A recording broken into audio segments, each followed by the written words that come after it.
পতিতালয়ের মেয়েটা কেন বউ? পতিতালয়ে শারীরিক সম্পর্ক করার জন্য শাড়িটা খুলে লাল টুকটুকে ব্লাউজ আর শাটা পরে শুয়ে আছি কাস্টমার এর জন্যে। ঠিক একটু পরে সুন্দর একটি ছেলে আমার রুমে আসে। জিজ্ঞেস করলাম, তোর বয়স কত? আমার বয়স যতই হোক সেটা বলাটা প্রয়োজন মনে করি না। ওহ, কিন্তু আমি যে আমার বয়সের ছোট ছেলেদের সাথে শারীরিক সম্পর্কে যাই না। কেন, টাকা কম হয়েছে নাকি? না, টাকা কম হয়নি, কিন্তু তুই তো এখনো ছোট্ট। কত আর বয়স হবে এই 21 বছর? আমার বয়স জানিস কত? 25 বছর। সমস্যা নেই, কাজ শেষে আরো টাকা দিব।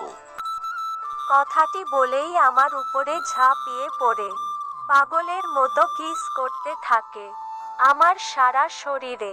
ওর এমন পাগলামি দেখে ভালো লাগছিল, তাই আর বাধা দিলাম না। প্রায় সময়ের থেকে অধিক সময় নিয়ে আমার সাথে শারীরিক সম্পর্ক করলো। আমি বাধা দিলাম না। কাজ শেষে 2000 টাকা উপহার দিয়ে বলে গেল, তোরে আমার খুব ভালো লাগছে, আবার আসবো, রেডি থাকিস কিন্তু তুই। ওর কথায় শুধুমাত্র আমি একটু হাসলাম, আর কিচ্ছুটি বলি নাই। তো কাব্য পতিতালয় কে সোজা বাসায় গিয়ে ফ্রেশ হয়ে শুয়ে আছে। ঠিক সেই সময় তার মা রুমে উপস্থিত হয়। মা, কিছু বলবা? বলার জন্যে এসেছি। আজ তোর বিয়ে, সেটাও আবার একটু পরে। হোয়াট? কি বলছো এইসব তুমি? যা বলছি তাই। এই সব হঠাৎ করেই হয়ে গেছে। মেয়ের বাবা কাল বিদেশ যাবে, তাই আজকেই বিয়েটা হবে। এটা আবার কেমন বিয়ে মা? আরে বাবা, সব তোকে পরে বুঝিয়ে বলবো আমি। এখনই বলো। আমরা চাইতেছি আজ তোদের বিয়েটা কোন রকমে হোক। সামনের মাসে ধুমধাম করে আবার অনুষ্ঠান করে বিয়ে দিব। ওহো আচ্ছা, কিন্তু মেয়ে দেখতে কেমন? মেয়ে মাশাআল্লাহ অনেক সুন্দর আছে। তুই এখন রেডি হয়ে নে। আচ্ছা ঠিক আছে মা। এরপরে কাব্য মায়ের কথা মতো রেডি হয়ে বিয়ে করার উদ্দেশ্যে রওনা হয় মেয়ের বাড়িতে। তো মেয়ের বাড়িতে এসে দেখে তেমন কোন লোক নেই। আজ যে মেয়েটার সাথে বিয়ে হবে ও বিশাল একটি ঘোমটা মুখে দিয়ে বসে আছে। এরপরে কাব্যকে সেখান বসিয়ে কাজী তাড়াহুড়া করেই বিয়েটা সম্পূর্ণ হয়। বিয়ে শেষে বউকে নিয়ে কাব্য সহ ওর বাবা মা বাড়িতে চলে আসে।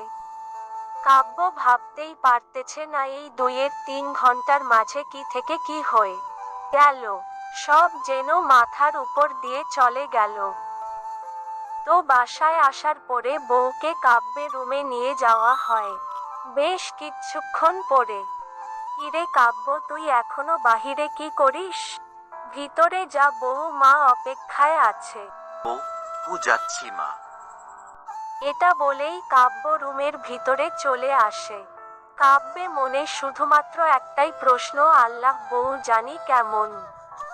রুমের ভিতরে আসার সাথে সাথেই কাব্যে বউ এসে কাব্যে পায়ে সালাম করে। এতে কাব্য খুশি হয়।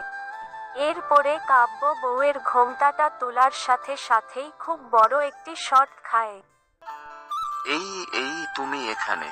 তুমি তো দেহ ব্যবসা করো। এটা বলেই কাব্য ওর মা বাবাকে ডাকতে থাকে। বাবা মা ওর ডাক শুনে তৎক্ষণাৎ সেখানে চলে আসে। কি হয়েছে, এমন চিৎকার করছিস কেন? মা, এই মেয়ে তো। চলবে। পরবর্তী পর্বের জন্য আমাদের পাশে থাকুন। ভুল ত্রুটি ক্ষমা সুন্দর দৃষ্টিতে দেখবেন। গল্পটি ভালো লাগলে অবশ্যই চ্যানেলটি সাবস্ক্রাইব কে যাবেন। ধন্যবাদ।